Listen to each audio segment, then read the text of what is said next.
പാമ്പുകൾക്ക് നമ്മളെ പോലെ മൂക്കിലൂടെ ഈ ഗന്ധം തിരിച്ചറിയാനുള്ള കഴിവില്ല.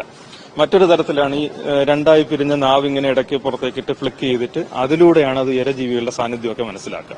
നമ്മളെപ്പോലെ ശ്വാസത്തിനൊപ്പം അതിന് മണം തിരിച്ചറിയാൻ പറ്റില്ല. അതുകൊണ്ട് തന്നെ വെളുത്തുള്ളി ചതച്ചിട്ടാലോ മണ്ണെണ്ണ തളിച്ചാലോ അല്ലെങ്കിൽ പെട്രോൾ ഒഴിച്ചാലോ ഒന്നും പാമ്പിന് അതിന്റെ മണ്ണെണ്ണ തളിച്ചിട്ടുണ്ടെന്ന് മനസ്സിലായിട്ട് ആ സ്ഥലം അത് ഒഴിവാക്കുകയൊന്നുമില്ല. ഇനിയിപ്പോ തുളസിയോ അല്ലെങ്കിൽ ഈ സർപ്പഗന്ധ, അണലിവേഗം പോലുള്ള പല സസ്യങ്ങളെ പറ്റി നമ്മൾ കേൾക്കാറുണ്ട്. അതൊക്കെ വെച്ചുപിടിപ്പിച്ചു കഴിഞ്ഞാൽ അവിടെ പാമ്പ് വരില്ല എന്ന് പറയും. അങ്ങനെയൊന്നുമില്ല.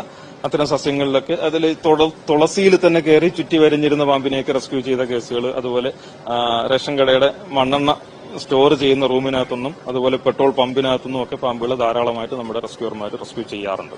ഇതിന്റെ ഒന്നും സാന്നിധ്യം പാമ്പിന് മനസ്സിലാകില്ല എന്നുള്ളതാണ് സത്യം. പിന്നെ മറ്റൊരു സംഗതി എന്ന് പറഞ്ഞാൽ ചില പ്രോഡക്ട്സ് ഇപ്പോൾ അവൈലബിൾ ആണ്. അതായത് ഈ ഇനോഡിബിൾ ഫ്രീക്വൻസിയിലുള്ള വൈബ്രേഷൻസ് ഇങ്ങനെ അത് പ്രൊഡ്യൂസ് ചെയ്യും.